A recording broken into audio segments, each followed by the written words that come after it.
I have spent years investigating the quiet, shadowed corridors of global power, but nothing prepared me for what unfolded inside the royal enclosure at Ascot. To the average spectator, the royal box looks like nothing more than an exclusive haven for champagne flutes and top hats. I see something vastly different. It is an architectural fortress of constitutional hierarchy. Every seat in that front row is a physical manifestation of sovereign authority, earned through decades of unyielding service to the state. On a crisp, manicured afternoon in Berkshire, that historic fortress was breached. The outer gates had not yet opened to the international media. Sprawling grandstands were slowly filling with thousands of visitors who were completely oblivious to the war brewing behind closed doors. Inside the oak-paneled halls, the air was thick with expensive floral arrangements and raw, nervous energy. I tracked the intruder from the precise second he crossed the threshold. He did not hold a foreign diplomatic title. He possessed no constitutional role. He held zero security clearance. His name was Tom Parker Bowles, Queen Camilla's civilian son. For months leading up to that afternoon, I uncovered evidence of a silent, aggressive campaign waged deep inside Buckingham Palace. It was a calculated effort to erase the strict boundaries of royal succession. The goal was simple yet deeply dangerous. Elevate a civilian bloodline into spaces reserved strictly for those who have sworn a lifelong oath to the crown. The official seating chart for Royal Ascot is calibrated weeks in advance by the master of the household. It is a precise mathematical operation. On this day, those premier front row seats belong to the hardest working figures in the institution, the Duke and Duchess of Edinburgh, alongside the Duke and Duchess of Gloucester. These are working royals who give their lives to unglamorous state service. To displace them is unthinkable. It is a direct declaration of war against the ancient rules of the House of Windsor. Yet, as the clock ticked down, Tom Parker Bowles walked right past bewildered protocol officers, leading an entourage of extended family members. He did not look at the official charts in the foyer. He bypassed his designated tickets, located safely in the private guest section at the far rear. Instead, he marched in a direct, unwavering line for the premier front row. This was no simple mix-up. It was a visual power grab, engineered to be captured by global broadcast cameras the moment the races began. If Tom was photographed sitting among senior working royals, the international narrative would shift instantly. The visual hierarchy of the state would be rewritten in a single afternoon. And the calculation did not originate with Tom alone. My investigation revealed that Queen Camilla had quietly bypassed standard palace channels, issuing secret, 11th-hour directives to household staff to elevate her civilian family ahead of the king's own bloodline. Hi viewers, do you think non-royal family members should ever be allowed to take seats reserved for working royals? Yes or no? Hit that subscribe button and join our community right here as this story unfolds. Staff members found themselves holding two completely incompatible sets of instructions. Panic rippled through palace security earpieces as Tom settled comfortably into the stolen seat. He believed his mother's title made him completely untouchable. He assumed no courtier would dare cause a scene. He was dead wrong. What Tom failed to realize is that the core machinery of the crown does not run on family sentiment or modern hospitality. It runs on cold, uncompromising military discipline. From the deep shadows of the private corridor, an iron figure began to move. Major Jonathan Thompson, King Charles's decorated equerry, stepped directly into the light. He recognized the breach in an instant. Stopping precisely 2 feet away, the major radiated an authority that made the ambient noise in the room drop into dead silence. He did not shout. He did not raise his voice. Leaning in, Major Thompson calmly informed Tom that his assigned seat was located in the rear guest section. What followed shattered the refined atmosphere of the enclosure. Tom Parker Bowles did not accept the correction. His face flushed with sudden indignation as he launched into an aggressive tirade, loudly questioning the equerry's professional credentials and accusing him of disrupting venue security. Then came the ultimate power play. Tom looked the senior equerry dead in the eye and declared that the seating change was personally ordered by Queen Camilla. He warned Thompson that daring to oppose her will was a career-ending blunder. Think about the sheer audacity of that moment. A civilian culinary writer telling a decorated military officer his career was finished because he upheld official protocol. Tom expected the major to shrink back, apologize, and disappear into the shadows. Major Thompson did not blink. He stood like an immovable pillar. Seeing that threats of professional ruin failed, panic began to mix with anger in Tom's eyes. Desperate to crush the resistance, he reached into his tailored jacket and pulled out his mobile phone. His fingers flew across the screen as he loudly announced he was calling Queen Camilla directly on speakerphone. His goal was brutal and simple: force the Queen to verbally annihilate the Major in front of the entire staff. He never got the chance to press call. In a flash of pure tactical instinct, Major Thompson closed the distance, reached out, and physically confiscated the phone directly from Tom's hands. He cut the call mid-dial. The screen went black. The silence that followed was deafening. A senior equerry had just disarmed the Queen's adult son to protect the sovereign state apparatus. Thompson held the device by his side, delivering a clear message: there would be no back-channel rescues and no maternal overrides. The confrontation escalated into pure chaos as Tom refused to budge, shouting that he would not be moved by mere servants. Realizing quiet diplomacy had failed, Major Thompson raised his hand and signaled the royal protection officers. As armed security began advancing on the stolen front row seats, the pressure inside the room became suffocating. The entire schedule was seconds away from a public disaster, and right at that exact breaking point, the heavy oak doors of the royal box swung wide open. To understand why this showdown sent shockwaves through the House of Windsor, you have to look at the paper trail left behind, long before anyone set foot on the grass at Ascot. I spent weeks examining the internal mechanics of royal protocol. What I found was an administrative operation so rigid, so mathematically calculated, that a single misplaced chair is treated as an act of treason against the state. Deep inside the Master of the Household's office at Buckingham Palace, senior staff spent agonizing weeks calibrating the seating plan for the royal enclosure. This is not high society event planning. It is the cold, precise science of constitutional representation. Every single placement is a deliberate statement. How far is a chair from the front edge? Who sits directly beside the monarch? Who steps into the visual frame of the global broadcast cameras? These are not casual choices made on a fleeting whim. They are the unbending laws of a 1,000-year-old establishment. On that afternoon, those premier front row seats were allocated to the individuals who carry the heaviest, most unglamorous burden of the crown: Prince Edward, his wife, Sophie, the Duke and Duchess of Gloucester. Think about what these people actually do for the monarchy. They do not chase headlines. They do not demand public adulation.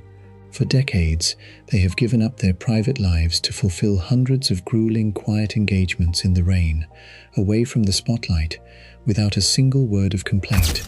They are the permanent, working gears that keep the massive machinery of the institution moving through times of extreme public crisis. Their assigned seats in that box were not a luxury reward.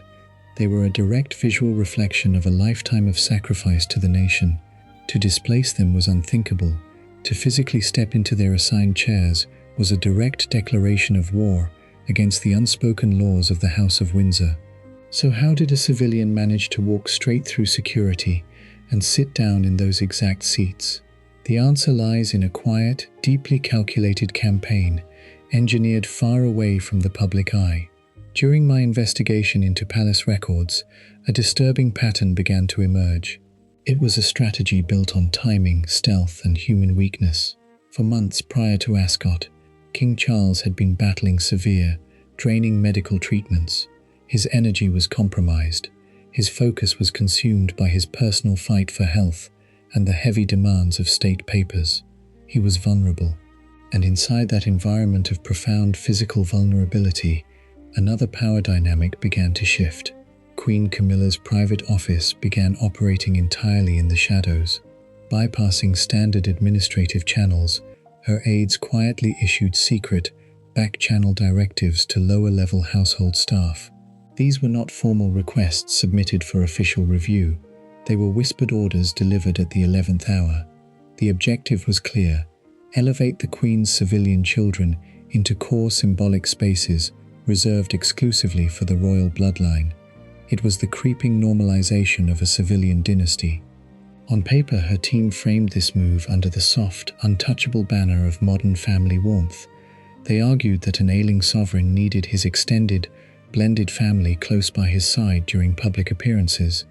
It sounded completely reasonable on the surface.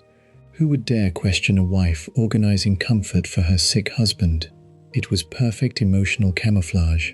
Traditionalists inside the palace saw right through it. They recognized it as a calculated leverage of the king's exhaustion to rewrite royal precedents before anyone could stop it. When Tom Parker Bowles marched into the royal box that afternoon, he was not acting on a spontaneous impulse.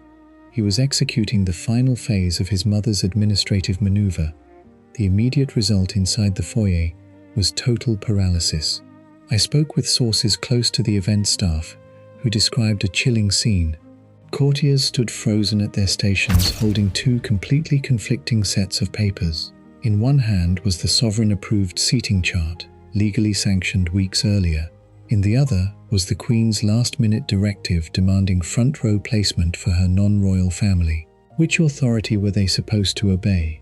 The sovereign's official protocol, or the active wishes of the reigning Queen Consort? No courtier wanted to be the one to trigger a public disaster. They were terrified. If they challenged Tom, they risked the immediate wrath of Queen Camilla. If they obeyed him, they participated in a direct breach of constitutional precedents. So they hesitated, and in that brief window of hesitation, civilian guests physically occupied the seats of individuals who had surrendered their lives to institutional duty. The energy inside the room turned toxic within seconds. Underneath the quiet hum of polite elite conversations, security radios began to buzz. Static, frantic, hushed whispers traveling along encrypted channels. Protection officers stationed at the perimeters glanced nervously toward the foyer. The flawless, rigid schedule of the day was threatening to unravel completely under the weight of an unauthorized invasion. Tom settled deeper into the plush stolen chair, surrounded by his personal entourage. He checked his watch. He smiled. In his mind, the coup was already complete. All he had to do was remain seated for 5 more minutes until the global television feeds went live. Once his face was broadcast to millions of viewers alongside working royals, the image would be locked in history forever. You cannot edit a live global broadcast. He believed he had outsmarted the polite protocol officers in their mourning coats. He believed his mother's new absolute power created an invisible shield around him. He did not know that every move he made was being logged in real time. He did not know that a military veteran was tracking his exact footsteps from the shadows. And most importantly, he failed to realize that the ultimate authority over that room was about to step through the door. Suddenly, the frantic chatter on the security radios went completely dead silent. The heavy oak doors at the threshold of the royal enclosure swung wide open. The temperature in the corridor plunged to absolute freezing. Prince William and Catherine, the Princess of Wales, stepped directly into the crossfire. William's eyes swept the room in a fraction of a second. He saw the empty, displaced seats. He saw the arrogant posture of the civilian entourage in the front row. He saw his senior equerry holding a confiscated mobile phone. The future king took a single step forward, his face hardening into absolute terrifying steel. If you think the confrontation inside the box was intense, you have not seen what happened next when William made his final move. Stick around, because in our very next breakdown, I am going to reveal the exact 7 words spoken behind closed doors that changed the House of Windsor forever. A shocking piece of evidence that the palace tried to bury, and one you simply cannot afford to miss. The heavy oak doors swung open, and the frantic buzzing of security radios ceased instantly. The room dropped to absolute zero. I watched from the perimeter as Prince William and Catherine, the Princess of Wales, stepped over the threshold. The sheer gravitational pull of the future sovereign paralyzed every courtier in their tracks. All eye contact vanished. Servants froze. Protocol officers held their breath. William's eyes swept the room in less than a second. He is a man trained to read a room with tactical, military precision. He saw the physical disruption immediately. He noticed the displaced name cards. He saw the empty, stolen seats that belonged to his father's hardest-working relatives. He saw the flushed, arrogant posture of the civilian entourage claiming territory in the premier front row, and then his eyes locked onto Major Jonathan Thompson. The king's trusted equerry stood erect, his face an impenetrable mask, holding a confiscated mobile phone by his side. William processed the entire catastrophic breach in a fraction of a heartbeat. He did not need a briefing. He did not need a summary. He understood that a quiet, unauthorized coup was unfolding inside the most sacred space of the royal establishment. What would you do if you were caught in the act of high-level administrative manipulation? A rational person would quiet down. A rational person would apologize, slip into the shadows, and retreat to the rear non-working guest section before the media cameras began to roll. Tom Parker Bowles did the exact opposite. Visibly disheveled, his face red with sudden indignation, Tom made the worst tactical calculation of his life. He chose to double down. He looked at the heir to the throne and saw an easy lifeline. He believed that the illusion of blended family warmth would protect him from any real consequences. He assumed William would be far too terrified of creating a public scene to enforce the strict rules of the House of Windsor. So Tom stepped forward. He violated every single unwritten law of royal decorum. He addressed the future king directly. He called William his brother. Think about the psychological audacity of that single word. It was an intentional trap. By using an informal, familiar title in front of elite guests and palace staff, Tom was attempting to collapse the rigid constitutional hierarchy of the British state into a simple domestic dispute. He was trying to force William to play the role of the accommodating stepbrother rather than the uncompromising defender of the crown. Tom pointed an accusatory, shaking finger at Major Thompson and the advancing royal protection officers. His voice carried across the silent, oak-paneled room. He began complaining bitterly to William. He shouted that the household staff were completely out of line. He claimed that the king's equerry was actively creating friction and destroying the security of the venue. Then came the phrase that stunned every witness present. Tom loudly declared that the staff simply did not know how to look at the face of the master. Let that sink in. A civilian guest, a culinary writer with zero constitutional authority, standing in the royal enclosure, referring to his mother's elevated title to demand absolute submission from decorated military personnel and senior courtiers. He looked Prince William dead in the eyes and demanded an immediate intervention. He demanded that William overrule Major Thompson. He demanded that William humiliate the security detail and restore the civilian entourage to their stolen front row seats. Tom genuinely believed he had backed William into a corner. He expected a polite, nervous compromise. He expected William to nod, pat him on the shoulder, and whisper to the staff to let it go just for today. He had no idea who he was actually standing across from. Beside William, Catherine stood completely motionless. In my years covering the inner workings of the palace, I have rarely seen a display of psychological control like the one the Princess of Wales demonstrated in that exact moment. Her face was a masterclass in calm, impenetrable elegance. Not a single muscle twitched. Her posture remained relaxed and flawless. To an outsider looking through a distant window, she appeared to be enjoying a peaceful afternoon. But if you looked into her eyes, the message was clear. Catherine fully shared her husband's deep disgust regarding the unauthorized elevation of the Queen's civilian family. She knew that allowing non-working relatives to displace dedicated public servants like Edward and Sophie would permanently shatter the integrity of the institution. Yet, she did not raise her voice. She did not engage. She acted as an invisible shield. Her tranquil demeanor absorbed the media optics, ensuring that even if someone were watching through high-powered lenses from a distance, there would be zero visual proof of panic. She held the line while her husband prepared to execute the final response. Prince William did not argue. He did not offer a speech. He did not engage in a debate about family dynamics, blended households, or modern hospitality. He did not utter a single, solitary word. He simply stopped moving. I watched his jaw clench until the bone was visible beneath his skin. The relaxed posture of the approachable public prince vanished in a microsecond. In its place stood the raw, unyielding authority of a future monarch, enforcing the sacred laws of his bloodline. The silence inside the room stretched until it became physically suffocating. Tom Parker Bowles stood there, hand half raised, mouth open, waiting for the brotherly intervention he was certain would come. The entire room held its breath. William slowly shifted his gaze away from Tom's flushed, demanding face. He looked directly at Major Thompson. Then he looked at the senior protection officers waiting at the edge of the carpet.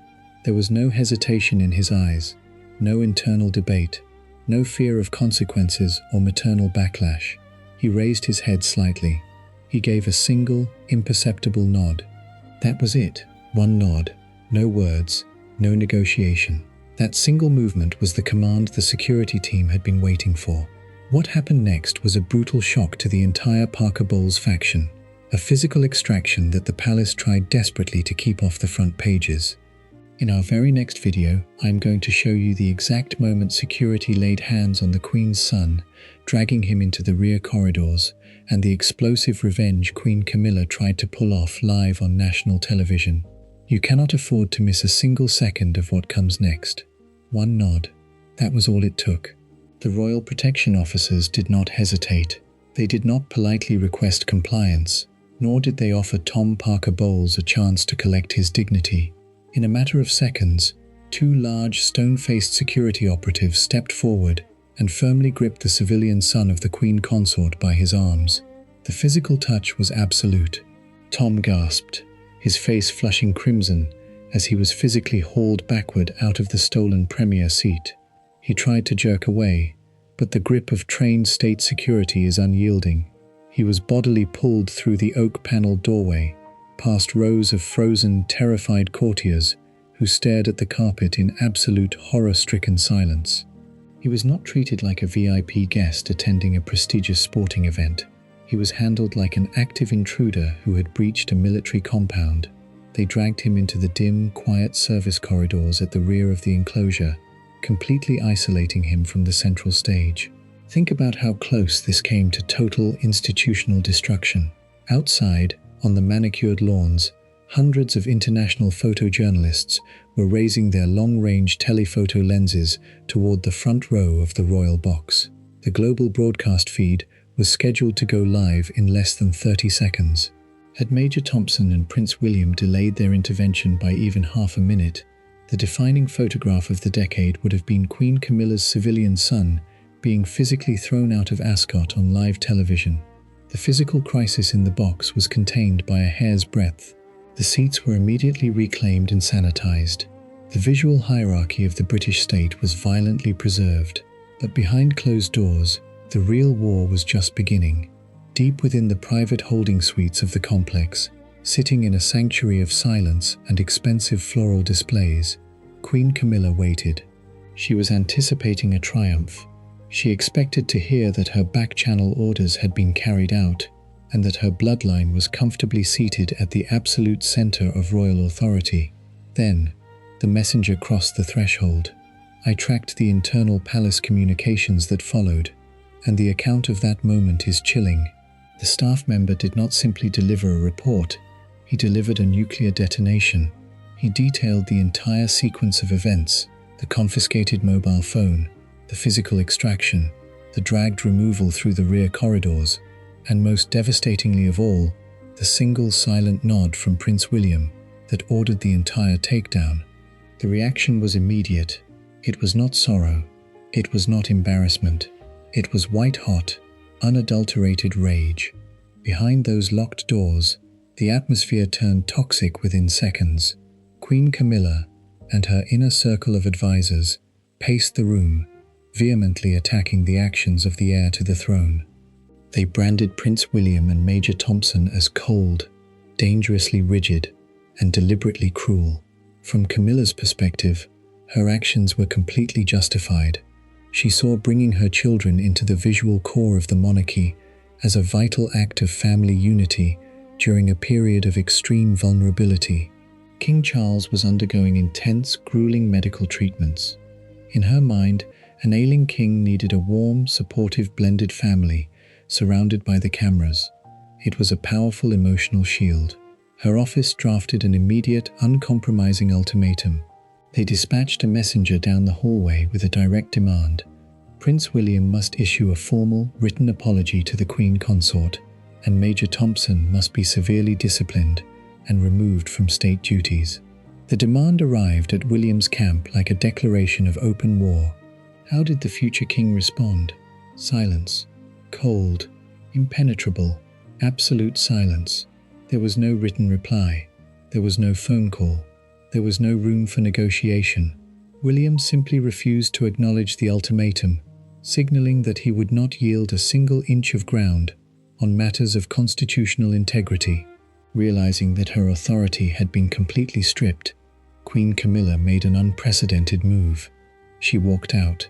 In a shocking breach of modern royal precedent, the reigning Queen Consort abandoned the crown's primary social showcase.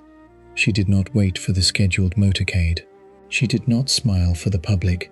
She ordered her personal drivers immediately, fleeing the grounds and leaving behind a row of glaringly empty chairs in full view of the world press.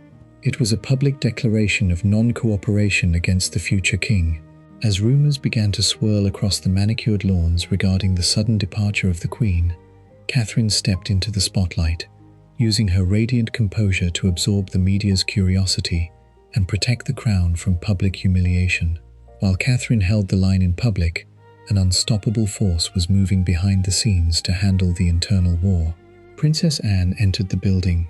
When the Princess Royal steps into a royal crisis, the entire balance of power changes. She is not interested in public relations or delicate social feelings. She is the ultimate, uncompromising keeper of Queen Elizabeth II's legacy. To Princess Anne, the attempt to seat non-working civilians in the premier row was an unforgivable insult to 7 decades of her mother's sacrifice. She did not whisper. She did not send passive-aggressive memos. Anne marched directly into the palace war room and confronted Queen Camilla's senior advisors face-to-face. Witnesses describe a confrontation that left seasoned courtiers trembling. When one senior aide tried to defend the Queen Consort by arguing that an ailing king needed the emotional comfort of family, Anne shut him down with a single devastating sentence. She told him that institutional crisis demands more discipline, not less. She declared that allowing civilians with zero constitutional duties into symbolic core spaces was a toxic precedent that would erode the monarchy from the inside out. With Princess Anne standing shoulder to shoulder with Prince William, the traditionalist faction had built an unbreakable wall. The Queen's advisors were completely trapped. King Charles III was caught in the ultimate personal nightmare. For months, he had tried to maintain peace between his wife's ambitions and his son's rigid enforcement of protocol. He wanted to be a loving husband, but he was also the sovereign. Neutrality was no longer an option. With his sister demanding institutional discipline and his son enforcing military boundaries, the king was forced to make a choice that would permanently alter the House of Windsor. He summoned his personal legal team to his private quarters. He ordered them to draft a document, a historic, legally binding mandate that would shut the door on Camilla's family forever. If you think you know how this battle ended, you haven't seen the final, devastating document that Charles signed in secret. In our very next video, I am going to reveal the exact, classified clause inside King Charles's new law, a secret rule that stripped Queen Camilla of her administrative power and handed Prince William total, unquestioned veto power over the future of the British monarchy. You cannot afford to miss a single detail of this final revelation. The ink was still wet when the legal document landed on the sovereign's desk. King Charles III picked up his pen with a steady, heavy hand. There was no public ceremony.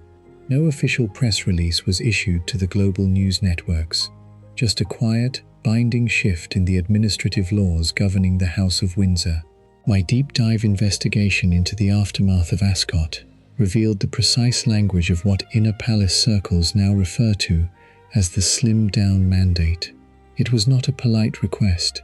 It was not a temporary compromise. It was codified, unyielding royal law. The mandate established a rigid, permanent line of demarcation. From that exact moment forward, only official working royals, individuals who have taken formal constitutional oaths and dedicated their lives to grinding state service, are permitted to occupy the core symbolic spaces of the monarchy, the premier front row of the royal box at Ascot, the iconic balcony at Buckingham Palace, the official state portraits that define the historical record. All of it was legally restricted exclusively to the working core of the bloodline. In a single afternoon, the quiet, creeping campaign to construct a civilian dynasty was systematically dismantled. Think about the psychological impact inside those palace halls. For months, the Queen Consort's office had been testing the boundaries, pushing her civilian relatives into spaces they had no constitutional right to occupy. They believed the king's declining health and emotional vulnerability provided them with permanent cover.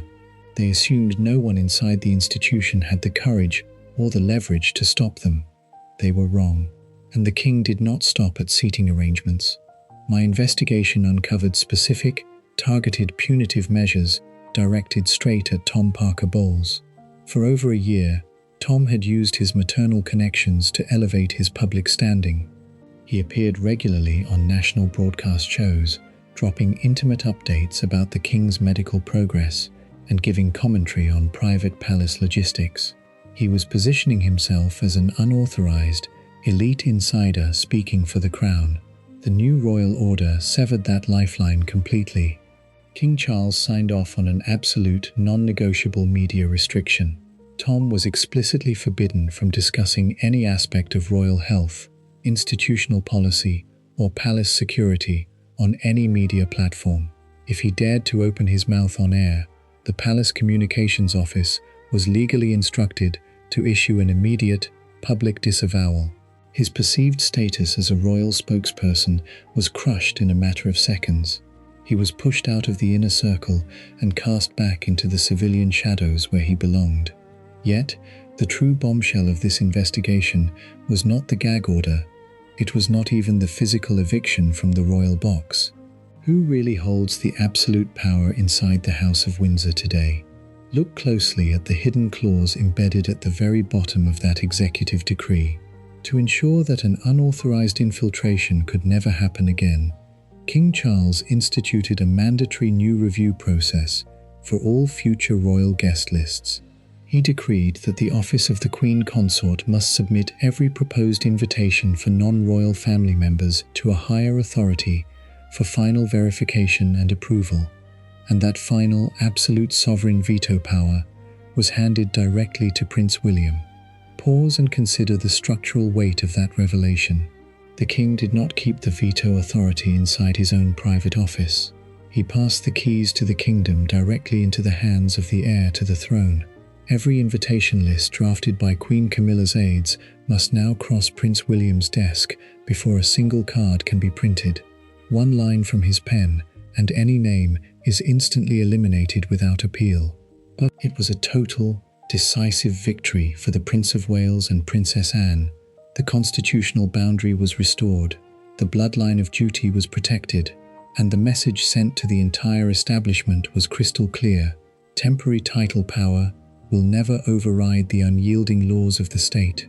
The balance of power inside the House of Windsor shifted forever on that manicured lawn in Berkshire. As the new protocol took effect behind closed doors, the Queen Consort's office submitted its very first guest list under the new decree. It was returned less than an hour later, with a single name struck through in heavy blue ink. I am going to take you inside the locked room where that rejected list was delivered, exposing the explosive, unredacted phone call between Camilla and Charles that almost brought down the royal marriage in a single night. You cannot afford to miss a single second of what comes next.